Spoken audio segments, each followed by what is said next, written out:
So as we mentioned before, that after the murder of Sayyidina Usman radiallahu ta'ala an, this was a big dispute between two major groups of Muslims, and a few battles happened there between Muslims where the Muslim killed the Muslims. Now when Sayyidina Hassan radiallahu ta'ala anhu handed over the Khulafa to Sayyidina Muawiyah radiallahu ta'ala anhuma, so now Muawiyah radiallahu ta'ala an, we call him Imamul Wahda, that now he was a muttafaq and agreed upon Khalifa. So number one, he crushed very badly the Khawarij and he controlled that fitna. And then Himyari and Muzari Qabail, they were making lot of uprising. So he controlled them as well. And in this regard, this is mention worthy to mention that he appointed such like governors in different part of the Khulafa who were a good supporters to Muawiyah radiallahu ta'ala in control of situation. Number one, he appointed Ziyad ibn Sumayya first in Basra, the governor of Basra, and he appointed Mughira ibn Shu'bah radiallahu ta'ala the governor of Kufa. When Mughira ibn Shu'bah passed away, so he handed over the Kufa province also to Ziyad ibn Sumayya. And Ziyad ibn Sumayya, he was also a talented man. As we mentioned last night, that his father was unknown, that's why he is attributed to his mother Sumayya. But later on, Sayyidina Muawiyah, he claimed him that he is my brother, because his mother in the time of Jahiliyyah was the keep of my father. So later on, he was called as Ziyad ibn Abi Sufyan. But he was a talented man. And then he appointed Amr ibn al-As radiallahu ta'ala an first in Misr. And Amr ibn al-As, he remained the governor of Misr for 5 years in the time of Umar radiallahu an. And therefore another 5 years in the time of Usman radiallahu ta'ala an. But later on, Misr was in the control of Ali. And this Amr ibn al-As radiallahu ta'ala an, he got it from the army of Ali. So once again he became the governor of Misr. And until his death, he was the governor of Misr. And as I mentioned time and again, that 5 Sahaba are known for being the statesmen. So one is Umar ibn al-Khattab radiallahu an. Second one is Amr ibn al-As. The third one is Mughira ibn Shu'bah. The fourth one is Sayyid ibn Amir. And the fifth one is Muawiyah ibn Abi Sufyan. So once again, Umar ibn al-Khattab, Amr ibn al-As, Mughira ibn Shu'bah, Sayyid ibn Amir, and Muawiyah ibn Abi Sufyan, Rizwanullahi alayhim ajma'in. But it is also mention worthy that the stability in the Khilafat of Muawiyah came because of these governors, especially Amr ibn al-As, who was called Dahiyatul Arab. Conquests. Next chapter is conquests. When Muawiyah radiallahu ta'ala controlled the internal fitnas and uprising,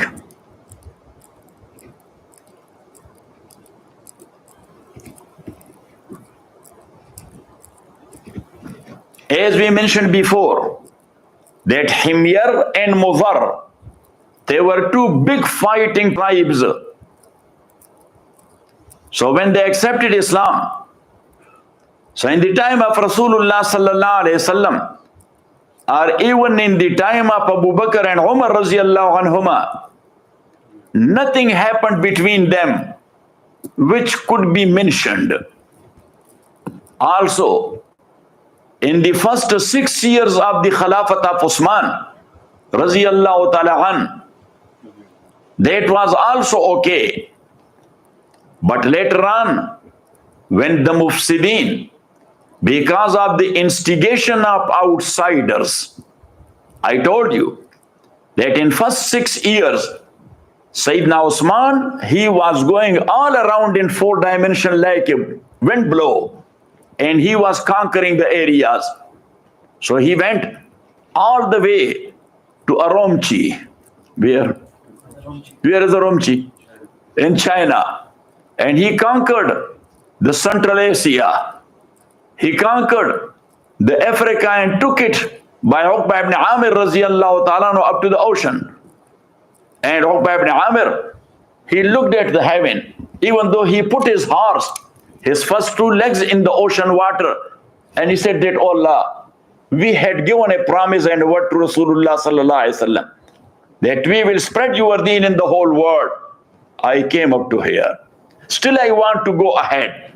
But as you have created this world of physics, and you said that physical means are needed, I don't have it. But still, I put my horse in the ocean. Yes, to make my intention clear, that I am very much ready. If that was your Sharia, I would have jumped in the ocean. But your Sharia is other way around. So Africa and Asia that far, and by doing so, he was knocking at the doors of Europe. Got it? And thus, as you know, that European, yes, they are a different nasl. So they said that this man, we cannot face him in the battlefield. So let's create for him some trouble inside. Yes. So in every country, inside there are some people who are looking for facade, number one. And also they are looking for some compensation. Yes? Yes. So there are paid people. They are on payroll to create problem for their own state. So that's how Abdullah ibn Sabah, he started his fitna. Saba'iyya. Got it? So then when Sayyidina Usman radiallahu ta'ala, he got martyred. So after that, we mentioned in detail in the lifetime of Usman, in the biography of Ali and the biography of Muawiyah, Rizwanullahi alayhim ajma'een, that battles happened. Now the next chapter is the conquest of Khurasan and Hind.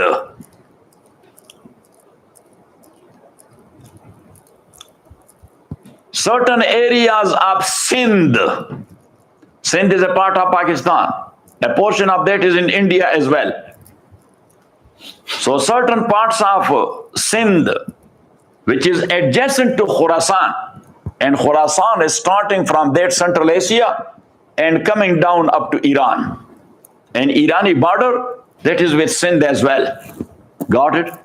So that area in Sindh, the Amir of Muawiyah radiallahu ta'ala was Abdullah ibn Sawar.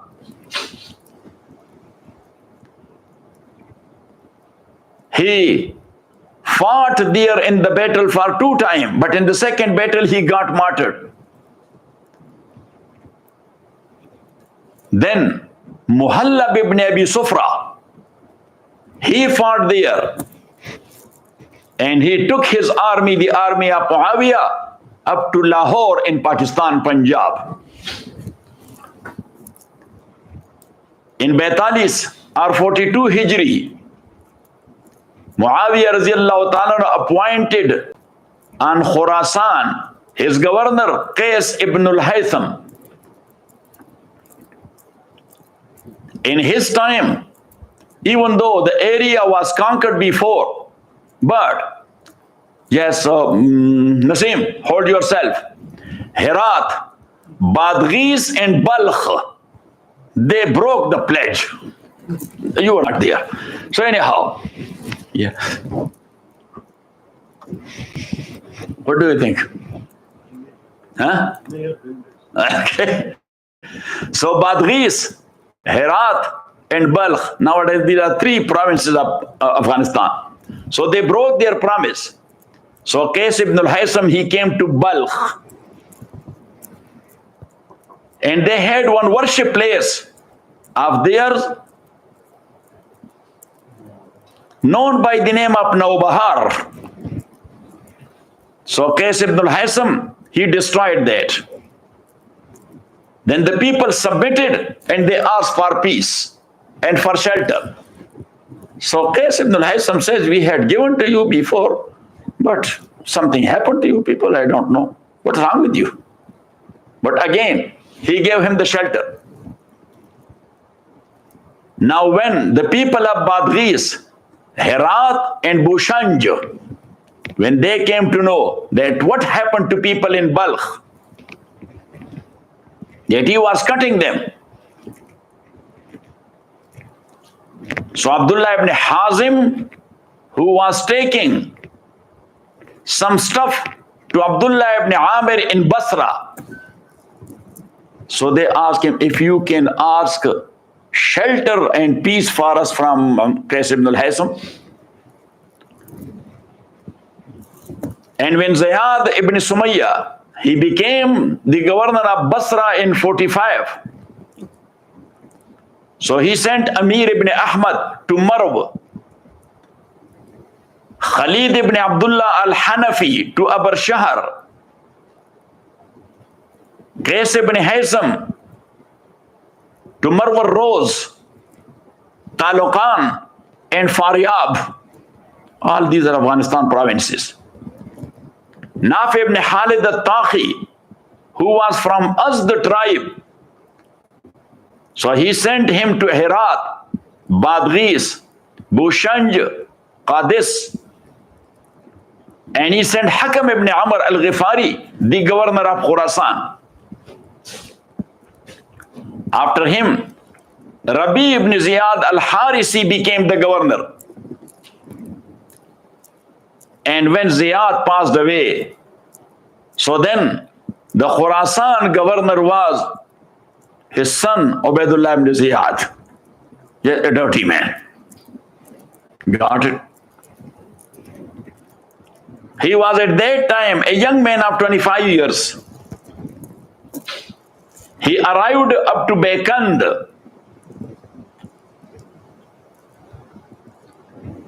And the Amira means a queen type. And the Amira of Bukhara, who was a wasiyah or a caretaker on her own son, who was the actual king of that area. So now, Ubaidullah ibn Ziyad, he forced her towards a peace treaty. She asked help from Turkish people, but the Muslims defeated them. And now the Amira, she was asking for peace herself. And thus the Muslims entered to the city of Bekand. Once again, she tried to break the promise and the pledge. But again, she got surrendered. So then under the leadership of Sayyid ibn Usman, the Muslims entered into Bukhara. And after a very hard battle, they entered into Samarkand, Ghazni, Kabul, Kandahar, Tirmiz, behind Nari Amu. Tirmiz, the city of Imam Tirmizi.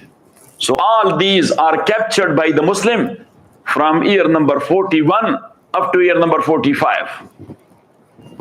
The next chapter is the important chapter. And that is the chapter of Constantinople or Constantinople. In a hadith, Rasulullah sallallahu alayhi wasallam said, because at that time, the Christianity center was Constantinople. Constantinople. Now it is called Istanbul. Now its name is Istanbul. So that was actually the center of Christianity, and not only of Christianity, but that was a center of shaitanat for the whole world. I don't know what's wrong with these Christians. Yes, that they are spreading this facade all over the world every time. Yes. So as they were causing trouble to the whole world and especially to the Muslim area, so Rasulullah sallallahu alaihi wasallam said, this center has to be demolished.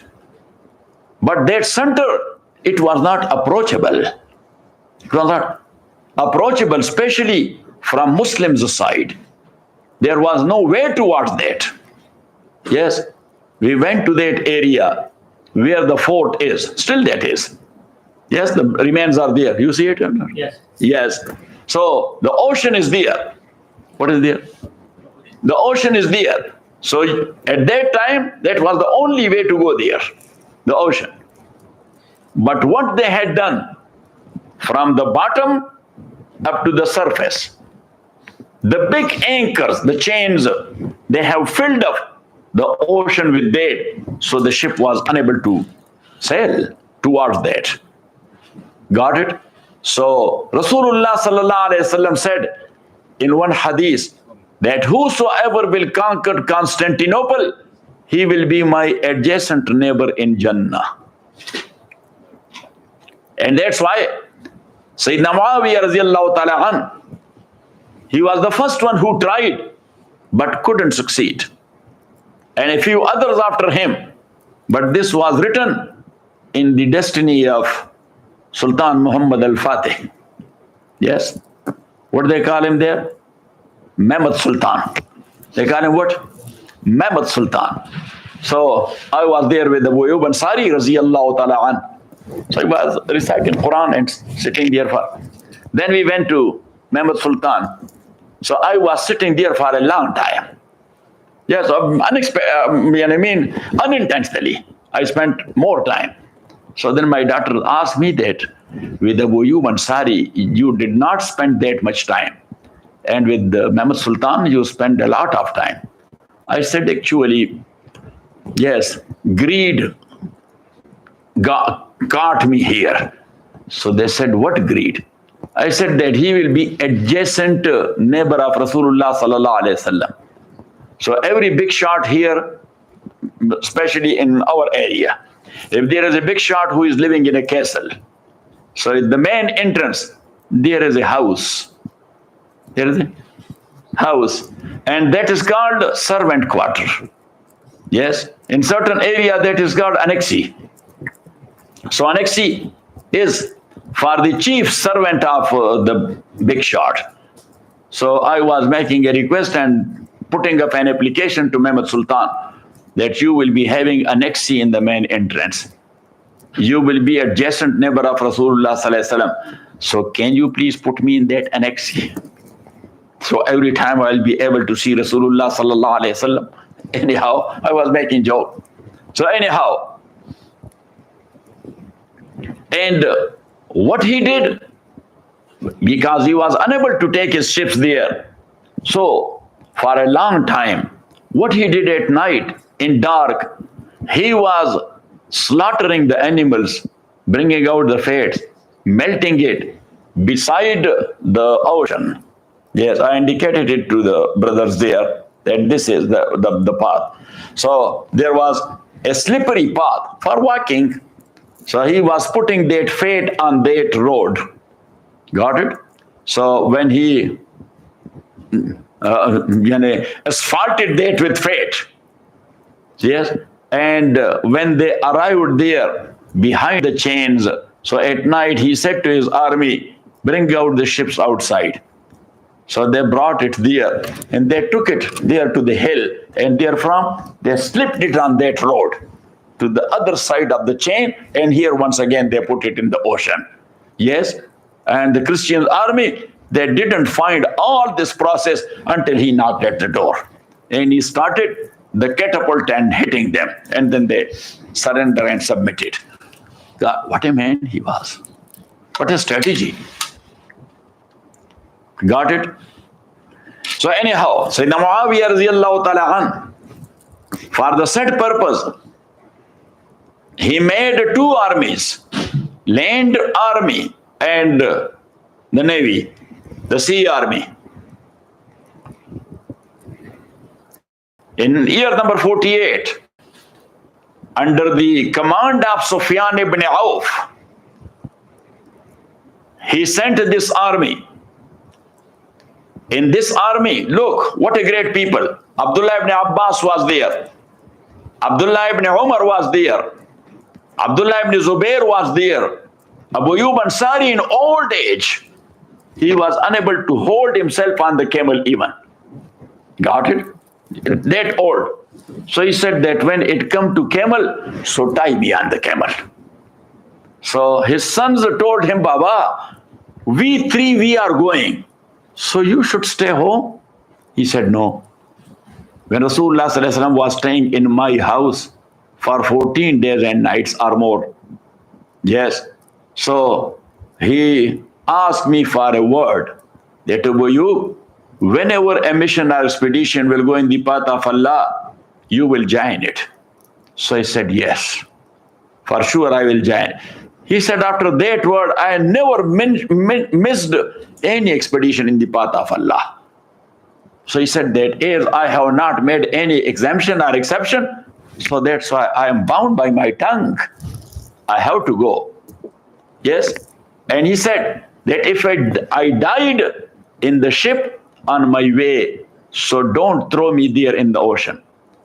As much as or as long as you can take my dead body towards Constantinople, so take me. At least that journey of mine will be counted in the court of Allah as well. And thus, that took him there.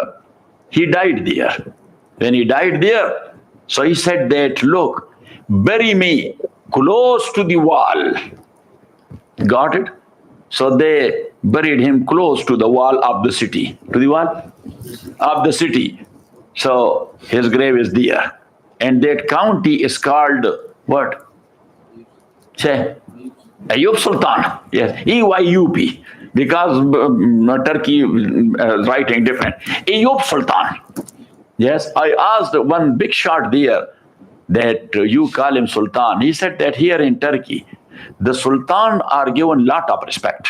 Even after their death, the Turkish people, they are giving them lot of respect. So Sultan Abdul Hamid, he said that Abu Ayyub, he would be called Sultan Ayyub. Because if that is not, so maybe later on the people will not be giving that respect, which he is deserving more than as he is Sahabi of Rasulullah sallallahu. So he said that that's why, yes, so officially he is named as Sultan Ayyub or Ayyub Sultan. Got it or not it? So anyhow, later on, Sayyidina Muawiyah radiallahu ta'ala an, he appointed his son Yazid, a young man, as Amir on that askar. And as he was a young man, so he said to his wife and the mother of Yazid, she was Persian, that you will join him. Yes, you should not leave your son alone. He's a young man. So she said, of course, I will. And there, a Sahabi, his name is Ubadah ibn Samit, raziyallahu ta'ala an. Very big general, Ubadah ibn Samit. But very strict man. Very strict man. Ubadah, where is his grave? In Jerusalem. Yes, close to Baitul Maqdis, a little bit distance. Ubadah ibn Samit, raziyallahu ta'ala an. So, in that old age, he was married to a lady, Hiram bint Malhan. Hiram bint Malhan is the sister of Sulaim bint Malhan. Sulaim is the mother of Anas ibn Malik radiallahu ta'ala an. And this Sulaim and Hiram both are related to Amina, the mother of Rasulullah sallallahu alayhi wasallam, cousins. So that's why they are called the Khala of Rasulullah sallallahu alayhi wasallam. And they both Khala, they were in love with the Prophet sallallahu alayhi wasallam. Even sometime Rasulullah sallallahu alaihi wasallam, he used to go from masjid straight to their house for breakfast. Yes, and they were very happy. Sulaim or Hiram, whichever house he went. So once he came to the house of Hiram, so he was leaning to a wall like this. Yes, and between sleep and awake, and suddenly he opened his eyes and he smiled. So Hiram noticed it. He said, Rasulullah, what happened? So he said that I received a message from Allah subhanahu wa ta'ala. And he told me, Allah told me in that message that whosoever will conquer Constantinople, he will be your adjacent neighbor in Jannah. So Mihram said, Ya Rasulullah, can you make a dua? Yes. So I may be one of them. So Rasulullah sallallahu alaihi wasallam said, yes. I made a dua, you will be in that army. So now look, when something goes from beloved mouth there to the angels of Malayala, that got registered there. That is waiting for the time. Got it? So when Ubadah ibn Samit radiyallahu ta'ala, after this decision of Muawiyah, he came to him. So he said, Amir al-Mu'minin, what's going on? He said, I arranged an army for Constantinople. Be ready to be in that army. He said, okay. Otherwise, he was an old man. He said, I will be. Yes. So he came home and he told his wife that make my stuff. Army is going to Constantinople. But when he was leaving, so Muawiyah told me and Ubadah, he said, yes, Amir al-Mu'minin. He said, if you can take your wife with you, because Yazid's mom is alone.